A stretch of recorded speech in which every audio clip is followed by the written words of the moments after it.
If you've been playing video games for a while, you've probably heard of the PlayStation Portable, or the PSP for short. But what if I were to tell you that Sony actually made another handheld? Yeah, you've probably never heard of that one. And it was actually pretty recent. It came out in, 2011? But it flopped. It flopped hard. That's what she said. Well, you would assume, since the first one was called the PSP, and it's made by Sony, that the second one would be called the PSP too, right? The consoles were named that way. No, nope. It's called the PlayStation Vita. Now, what does Vita stand for? Well, let's go search it up. What does Vita stand for? Volunteer Income Tax Assistance? I knew this was an inside job! Oh, actually, Vita is Latin for life, which makes even less sense, because this didn't have a life. It died. It really is a bummer, because this thing had a lot of potential. I mean, still to this day, it is a really powerful piece of technology. And this came out 13 years ago. And this is the original model. It has this beautiful OLED screen, and as far as I know, it's the only piece of technology that has a front touch screen and a back touch screen. So it doesn't work on the home screen, obviously, but there's certain games you can play, and it'll actually sense the back, which is really cool. Now, the PSP, if you remember correctly, used UMDs. There are these little discs inside of plastic, right? Well, Sony actually learned their lesson and stopped smoking, and they made cartridges. Oh my gosh, they should have done that with the PSP, but nope. Nope, we're going to stick to our discs. Another thing is that it used memory cards. Yes, a device that came out in 2011 still use memory cards. Now, that would be fine, right? Except they were only used on the PS Vita. So you would think, oh, it could just be a micro SD card. No, it's this special thing created just for the Vita. And they weren't cheap either. You can look them up. They were not cheap. If I remember correctly, 8 gigabytes was like $30. Which is fucking insane. It also uses its own special charger that nothing else uses. Come on. But when you get your hands on it, it's a really comfortable system.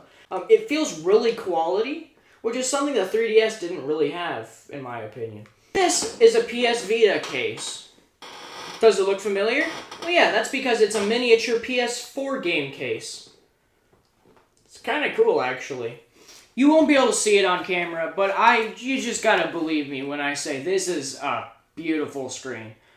This is one of the nicest screens I have ever fucking seen. Which is also kind of crazy because it's on a 13-year-old system. There was a later model of the Vita that came out. I don't remember when it came out, but it was like, people call it the Vita Slim. I think it has faster Wi-Fi and faster loading times. But to sacrifice that, it gets rid of the OLED screen. So you just have your normal LCD screen. Another problem it did have was it has no console sellers. And what I mean by that is it had no games that were so good that you would buy the system just for that game. The PS4 has Spider-Man and God of War. The Vita didn't have any of those games. Yes, there were good games on the Vita, but there were no system sellers. If Sony knew what they were doing with the Vita, it could have easily just smashed the 3DS.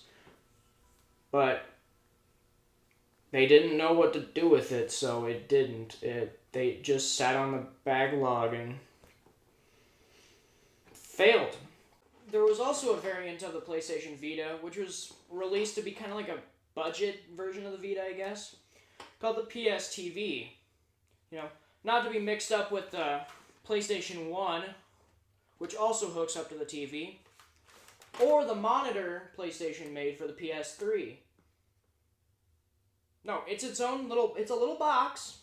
It's funny enough, considering that it's a budget system. They're more. They're worth more than the original Vita. Yeah, it would hook up to the TV, as the name would suggest. I would hope it hooked up to the TV if it's called PlayStation TV, but it would hook up to your TV. You can connect a DualShock 3 to it, and you could play Vita games on your TV, which, is kind of nice, except here's the problem. Remember I was talking about how there was a touchscreen on both the front and the back? Yeah, well, just hope that the games you play don't use those, because you can't play those games on the Vita TV. And there's even some just random miscellaneous games that you can't play on the TV. Why? I don't know. We're talking about a multi-billion-dollar company. Do you think they're going to be smart? Do I recommend it? Yes, please. If you like the PlayStation Portable, or if you like PlayStation in general, or even if you just like handheld gaming, get it. It is such a nice system. Even if you don't really like retro gaming, yeah, it's a little old, but it holds up really well.